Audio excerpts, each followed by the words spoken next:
اور وہ آرام سے اس کے ہاتھ پہ یوں بیٹھی تھی جیسے اپنے گھونسلے میں ہو۔ پھر اس نے اسے باجرے والے برتن کے پاس بٹھا دیا اور وہ باجرہ کھانے لگی۔ ہنا کچن میں گئی اور چائے بنا کے اپنے روم میں لے آئی۔ پاپا بھی سو رہے تھے۔ اس نے کپڑے چینج کیے اور الماری سے بیگ نکالا اور اس میں ضروری چیزیں رکھنے لگی۔ نیچے آئی تو ٹی وی لاؤنج میں مسٹر رندھاوا بیٹھے ہوئے تھے۔ ہنا کہاں جا رہی ہو؟ اسے ہینڈ بیگ اٹھائے دیکھ کے مسٹر رندھاوا پریشان ہو گئے۔ اتنے بڑے حادثے کے بعد وہ رات بھر سو نہیں پائے تھے۔ صبح کے قریب کچھ دیر کے لیے آنکھ لگی تھی اور اب پھر وہ بیدار ہو چکے تھے۔ اور ہنا جسے سب سے زیادہ دکھ تھا، اسے دیکھ کے ایسا لگ رہا تھا کہ جیسے کوئی بات ہوئی ہی نہیں۔ پاپا یونیورسٹی جا رہی ہوں۔ ہانی بیٹا، ہانی۔ وہ کچھ کہہ نہ پائے۔ پاپا جو ہوتا ہے اچھا ہوتا ہے، اللہ کے ہر کام میں بہتری ہوتی ہے، آپ پریشان نہ ہوں۔ میں بھی پریشان نہیں ہوں۔ ہم کچھ بھی چاہیں ہوتا وہی ہے جو اللہ کی مرضی ہوتی ہے۔ میں اپنے رب کی رضا میں راضی ہوں، آپ بھی راضی ہو جائیں۔ وہ کمرے سے باہر نکل گئی۔ اسے ساری باتیں بھلا کے جینا تھا۔ وہ ساری یادیں بھلانا بہت مشکل تھا، لیکن اب تک وہ جو چاہتی آئی تھی وہ نہیں ہو رہا تھا۔ خوشیاں عارضی ثابت ہو رہی تھیں۔ ہر خوشی کے عقب سے غم نکل کے اسے تھام لیتا تھا۔ یونیورسٹی میں اس کی آمد سب کے لیے حیران کن تھی۔ کل کے ہونے والے سہانے سے سب واقف تھے اور جو نہیں جانتے تھے انہیں بھی دوسروں نے بتا دیا تھا۔ جو ہنا سے جیلس ہوتے تھے وہ خوش تھے۔ جو بھی ہو، اس سے ان کی جلن میں کمی واقع ہوئی تھی۔ وہ یہی توقع کر رہے تھے کہ اب ہنا کئی دن منہ چھپاتی پھرے گی، روتی دھوتی رہے گی۔ ان کے وہم و گمان میں بھی نہیں تھا کہ اگلے روز ہی وہ یونیورسٹی آ جائے گی۔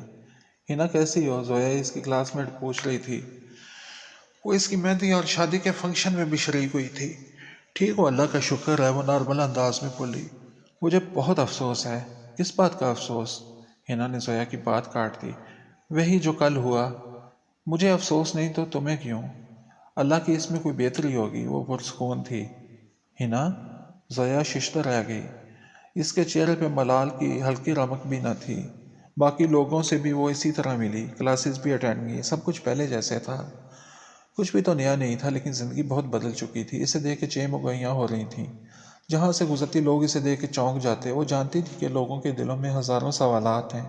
اسے دیکھ کے حیران ہوں گے، پیٹھ پیچھے باتیں کریں گے، اس پہ ہنسیں گے، پھر آہستہ آہستہ گزرتے دنوں کے ساتھ اس کی باتیں کرنا بند کر دیں گے، کوئی اور ٹاپک چن لیں گے۔ یہی دنیا ہے، یہی اس کا چلن ہے۔ گراؤنڈ کے پاس سے گزرتے ہوئے اس نے منہ دوسری طرف کر لیا کہ ماضی کو یاد کرنے سے کچھ حاصل نہیں تھا۔ یہ سب کیا ہے کاشف؟ محسن ایسے تو نہیں کرتے۔ زندگی کی حقیقتوں کو قبول کرتے ہیں۔ یہ مشکل ضرور ہوتا ہے، لیکن کرنا پڑتا ہے، کہ اس کے سوا اور کوئی راستہ بھی نہیں ہوتا۔ خوش قسمتی ہے کہ تم بچ گئے ہو۔ ڈرائیور کوئی اچھا بندہ تھا جس نے اتنا کچھ کیا۔ لوگ تو دیکھ کے نظر انداز کر دیتے ہیں، یا پھر فون کر کے امدادی ٹیموں کا انتظار کرنے لگ جاتے ہیں۔ تم نے سوچا ہم پہ کیا گزرتی؟ ساری زندگی اس دکھ کو کیسے سہ پاتے؟ زندگی کا ہونا سب سے زیادہ اہم ہے۔ باقی سارے مسئلے وقت کے ساتھ ساتھ حل ہو جاتے ہیں۔ ناشتے کی میز پہ خرم چودھری کاشف کو سمجھانے بیٹھ گئے۔ رات بھی وہ کاشف سے بات کرنا چاہتے تھے، لیکن تب عائشہ کے اشارہ کرنے سے رک گئے تھے۔ پاپا، بس میں ایسا نہیں چاہتا تھا، اچانک ہی سامنے ٹرک آ گیا۔ اچھا چلو اس بات کو چھوڑو، اب زندگی میں پھر سے واپس آ جاؤ۔ اس لڑکی کے بارے میں سوچ کے پریشان ہونا چھوڑ دو۔ میں تو تمہاری خوشی کے لیے مان گیا تھا، شادی کروانے میں کوئی کسر نہیں چھوڑی تھی، لیکن دیکھ لو حالات خود بخود ہی ایسے بن گئے۔ تمہاری قسمت میں اگر وہ ہوتی تو مل جاتی۔ پاپا، اس میں اس کا کوئی قصور نہیں۔ کوئی بھی لڑکی ہوتی تو ایسی حقیقت بتانے سے ڈرتی، لیکن ہنا وہ کہہ رہی تھی کہ اس نے لیٹر لکھا تھا۔ لیٹر لکھا تھا تو مجھے ملا کیوں نہیں؟ ماما، کوئی لیٹر آیا تھا کیا؟ نہیں تو تمہارے نام کا کوئی بھی لیٹر آتا تو تمہیں دے دیتی۔ ویسے آج کل لیٹر لکھتا کون ہے؟ بتانا ہوتا تو فون پہ بتا دیتی۔ اگر فون پہ بتانے میں ہچکچاہٹ ہوتی تھی تو ایس ایم ایس کر دیتی۔ لیٹر ہی لکھنا تھا تو وہ تمہیں خود بھی دے سکتی تھی، ایسے بھیجنے کی کیا تک بنتی ہے؟ مجھے تو یہی لگتا ہے کہ وہ تم سے چھپانا چاہتی تھی۔ عائشہ بولتی چلی گئیں۔ کاشف، وہ دوسری لڑکی کون تھی؟ ہنا کی فرینڈ تھی؟ اس نے ایسا کیوں کہا؟ خرم چودھری پوچھ رہے تھے۔ پاپا، وہ مجھ میں انٹرسٹڈ تھی۔ پہلے بھی ہنا اور میرے بیچ میں دوریاں پیدا کرنے کی کوشش کرتی رہی تھی، لیکن اب اسے کیسے پتا چلا کہ ہنا کے ساتھ کیا ہوا ہے؟ ہنا خود تو اسے بتا نہیں سکتی۔ کیا خبر اس نے خود ہی ہنا کو کڈنیپ کروایا ہو۔ بہرحال جو بھی ہونا تھا ہو چکا، اب تم اس سب سے باہر نکلنے کی کوشش کرو۔ اوکے پاپا، آپ فکر نہ کریں۔ کاشف ناشتے کی میز سے اٹھ گیا۔ آپ کاشف کو حقیقت پسند بننے کا کہہ رہے تھے، لیکن آپ کو بھی ایک طویل عرصہ لگا حقیقت پسند بننے میں۔ عائشہ بول اٹھی۔ کیا مطلب؟ خرم چودھری چونکے۔ کچھ نہیں، بس ایسے ہی کہہ رہی تھی۔ عائشہ سٹپٹا گئی، ایسے بے خیالی میں بات منہ سے نکل گئی تھی۔ انسپکٹر صاحب، آپ کو پتہ چلا کہ ہنا کو جہاں رکھا گیا تھا وہ بنگلہ کس کا تھا؟ نہیں، ابھی تک تو کچھ نہیں پتہ چلا، انسپکٹر بے نیازی سے بولا۔ کتنے دن ہو گئے ہیں آپ نے اس سلسلے میں کوئی پیش رفت نہیں کی؟ یہ کون سا کوئی بڑا کام تھا؟ دیکھیں، جب کوئی پیش رفت ہوگی تو ہم آپ کو بتا دیں گے، ہمیں اور بھی کام ہوتے ہیں، انسپکٹر فائل پہ نظریں جما کے بولا۔ انسپکٹر صاحب، آپ کے لیے یہ ایک نارمل کیس ہوگا، لیکن میرے لیے بہت اہمیت رکھتا ہے۔ میری بچی کی زندگی برباد ہو گئی ہے۔ میں سوچتا تھا کہ یہ صرف ایک اغوا ہی ہے، لیکن میری بچی کے ساتھ زبردستی، اس کی زندگی برباد ہو چکی ہے۔ وہ بات ہی مکمل نہ کر پائے۔ اوہ، انسپکٹر چونکا۔ لیکن آپ نے ایسا تو پہلے ہمیں نہیں بتایا۔ میرے علم میں بھی پہلے نہیں تھا۔ وہ بہت افسوسناک بات ہے پھر تو۔ خیر، ہم کوشش کر رہے ہیں۔ کب سے یہی سن رہا ہوں کہ آپ کوشش کر رہے ہیں۔ ایک باپ کے جذبات کا اندازہ آپ نہیں لگا سکتے۔ اگر آپ کی بچی کے ساتھ ایسا ہوا ہوتا تو کیا آپ یوں سکون سے بیٹھے ہوتے؟ مسٹر رندھاوا، بہت سن لی میں نے آپ کی، اب آپ جا سکتے ہیں۔ کوئی اطلاع ملی تو آپ کو بتا دیں گے۔ انسپکٹر غصے میں آ گیا۔ اچھا کیا آپ نے بتا دیا کہ آپ میرے لیے کچھ نہیں کر سکتے۔ میں ہائی اتھارٹیز تک جاؤں گا اور آپ کو بتاؤں گا کہ انصاف کیسے حاصل ہوتا ہے۔ جو کچھ کرنا ہے کر لیں، آپ ان کو باہر لے جاؤ۔ انسپکٹر نے پاس کھڑے پولیس والے سے کہا جو کسی کام کے لیے آیا تھا۔ کوئی ضرورت نہیں، میں چلا جاؤں گا۔ مسٹر رندھاوا اٹھ کھڑے ہو گئے۔ وہ پولیس والا ان کے ساتھ پیچھے پیچھے آ گیا۔ وہ گاڑی میں بیٹھنے لگے کہ وہ ان کے قریب آ گیا۔ مجھے کچھ کہنا ہے آپ سے۔ جی کہیے۔ یہاں نہیں، قریب ہی آل ٹائم کافی شاپ ہے، آپ وہاں میرا انتظار کیجیے، میں کچھ دیر بعد وہاں آتا ہوں۔ اچھا ٹھیک ہے۔ مسٹر رندھاوا نے گاڑی سٹارٹ کی اور یو ٹرن لے کے دوسری سڑک پہ آ گئے۔ کافی شاپ تک پہنچنے میں بمشکل 1 منٹ ہی لگا ہوگا۔ گاڑی پارکنگ پہ لگا کے وہ کافی شاپ میں داخل ہوئے۔ چھوٹا سا ہال تھا اور تھوڑے تھوڑے فاصلے پہ میز اور کرسیاں لگی تھیں۔ وہ دروازے کے قریب ہی ایک کرسی پہ بیٹھ گئے۔ سر، کیا لاؤں آپ کے لیے، چائے یا کافی؟ 2 چائے لے آؤ۔ چائے کے ساتھ اور کیا لیں گے سر؟ کچھ نہیں، فی الحال چائے لے آؤ۔ Okay sir. ویٹر چلا گیا۔ جنوری کی سرد شام تھی۔ آس پاس سے گزرنے والے سرد موسم میں کافی شاپ کو دیکھ کے ادھر کا رخ کر لیتے تھے۔ یہی وجہ ہے کہ کافی شاپ کی مالک کی ہدایات تھیں کہ کسی بھی کسٹمر کو فضول میں بیٹھنے نہ دیا جائے تاکہ رش ہونے کی وجہ سے لوگ واپس نہ ہو جائیں۔ یہی وجہ تھی کہ مسٹر رندھاوا کے بیٹھ سے ہی ویٹر آن وارد ہوا تھا۔ چائے آنے تک پولیس والا بھی آ چکا تھا۔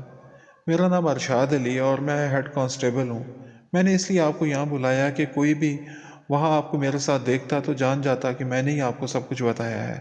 آپ پہلے بھی یہاں آتے رہتے ہیں، میں آپ کا درد سمجھتا ہوں۔ آپ کا بہت بہت شکریہ۔ آپ کیا بتانا چاہتے ہیں؟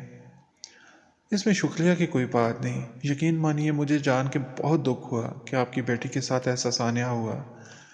آپ کی بیٹی کی شادی ہی ہو رہی تھی نا چودھری صاحب کے بیٹے کے ساتھ؟ مسٹر رندھاوا نے اس بات میں سارے لا دیا۔ میری بھی ڈیوٹی لگی تھی ادھر۔ سارا ڈرامہ میں نے بھی دیکھا اور مجھے بھی بہت افسوس ہوا۔ اتنی شاندار شادی کا اتنا برا انجام۔ بس قسمت میں شاید یہی لکھا تھا، ہم کیسے روک سکتے ہیں اسے؟ مسٹر رندھاوا اداس ہو گئے۔ اب جو بات میں کہنے لگا ہوں اسے غور سے سنیے گا اور کسی کو بھی نہ بتائیے گا۔ یہ سب جو میں نے آپ کو بتایا، مجھے اپنی پرواہ نہیں ہے، لیکن یہ نوکری فی الحال میری ضرورت ہے۔ جس بنگلے میں آپ کی بیٹی کو رکھا گیا اس کا پتہ کروانے کے لیے مجھے بھیجا گیا تھا۔ کس کا بنگلہ ہے وہ؟ مسٹر رندھاوا بے صبری سے بولے۔ کوئی بھی آپ کو نہیں بتائے گا، ایسی باتیں دبا دی جاتی ہیں۔ وہ بنگلہ مسٹر خرم چودھری کا ہے۔ کیا؟ اس کی بات سن کے مسٹر رندھاوا گمسم ہو گئے۔ آپ یقین نہیں کریں گے، میں آپ کی جگہ ہوتا تو مجھے بھی یقین نہ آتا، لیکن حقیقت یہی ہے۔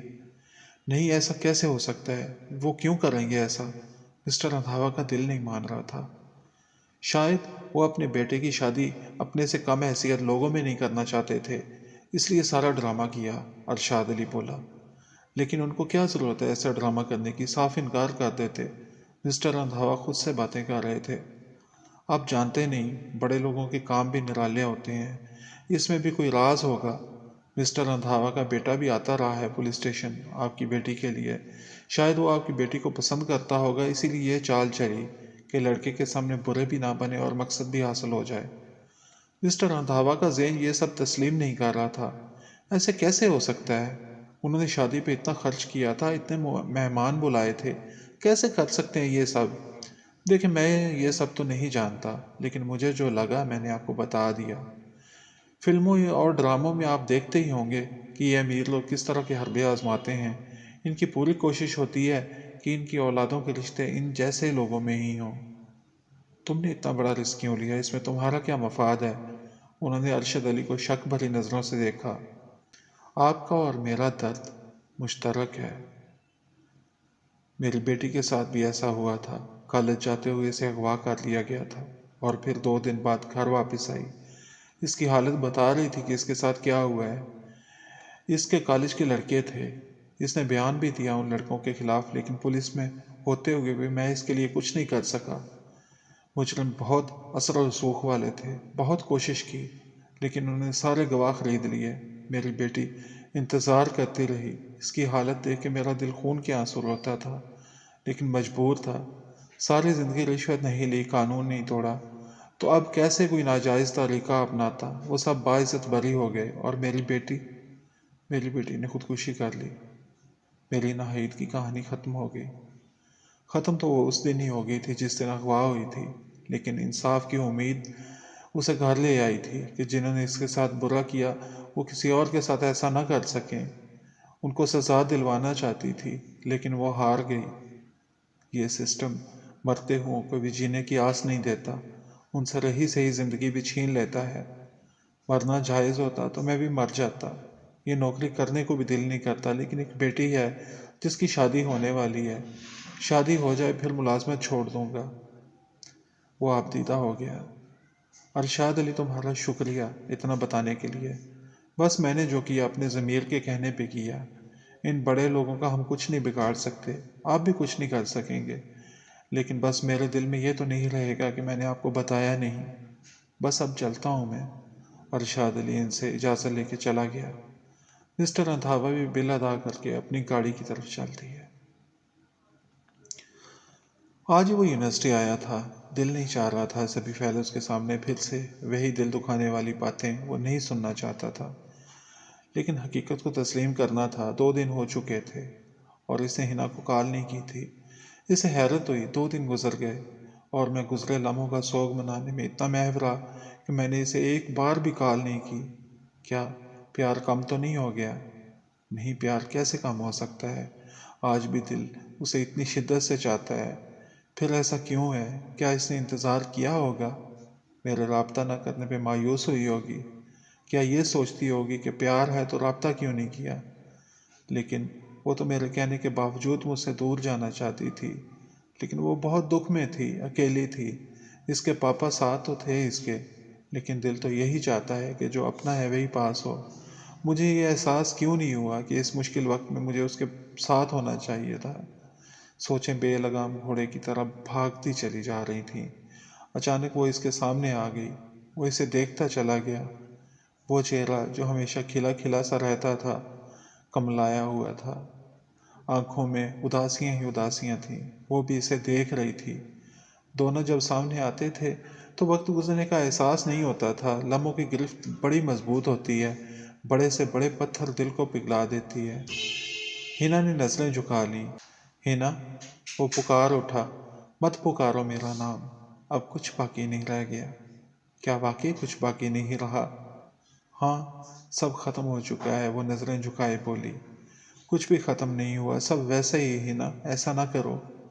میں نے کچھ نہیں کیا، یہ وقت کا فیصلہ ہے کاشف، اور تمہیں یہ ماننا ہوگا۔ اگر نہ مانوں تو خود اذیت اٹھاؤ گے اور مجھے بھی تکلیف دو گے۔ کیا مجھے تکلیف دینا چاہتے ہو؟ نہیں ہنا، میں کبھی تمہیں تکلیف نہیں دے سکتا، تو بس پھر میری بات مان لو۔ ہنا، تم مجھے جو بتانا چاہتی تھی وہ بتا بھی دیتی تو اس کے بعد بھی میں تمہیں قبول کر لیتا۔ کاشف بتایا تو تھا، لیٹر بھیجا تھا تمہیں، لیکن مجھے کوئی لیٹر نہیں ملا۔ چلو تمہیں نہیں ملا، ملا ہوتا اور مجھے قبول کر لیتے تو یہ بات صرف میرے اور تمہارے درمیان رہتی۔ یہ بھی میں نے خود غرض ہو کے سوچا تھا، ورنہ جب میری پاکیزگی مٹی میں مل گئی تھی تو تب ہی تمہیں چاہنے کے باوجود تمہاری زندگی سے دور جانے کا سوچ لیا تھا۔